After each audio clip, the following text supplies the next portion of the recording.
Huawei has just introduced some new headphones, now called FreeArc. Remember that Huawei has different styles, so there are the FreeBuds, FreeClip, and now FreeArc. These headphones have a small hook or headband with a slightly sportier style to prevent the headphones from falling out during activities with too much movement. Interestingly, these headphones have been introduced in Japan along with other devices that have been previously introduced. Huawei ensures that the manufacturer of these headphones has used very good materials to have a lot of comfort and also to cause them to be extremely light.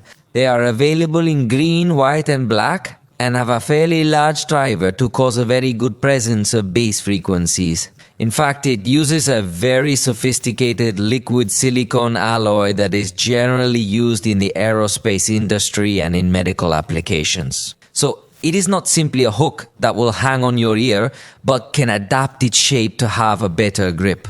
Each earphone weighs 8.9 grams, which could be considered as something heavy for the earphones, but we must remember that in the area of bridge C, as Huawei has called it, is where the battery is located and where there is more weight.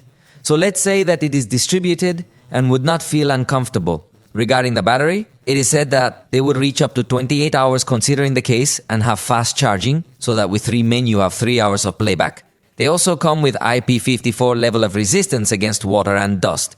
So it is very noticeable that they have a more sporty or outdoor activities focus. For now, its price announced for Japan is $125, but we will have to wait for a possible global launch in more regions.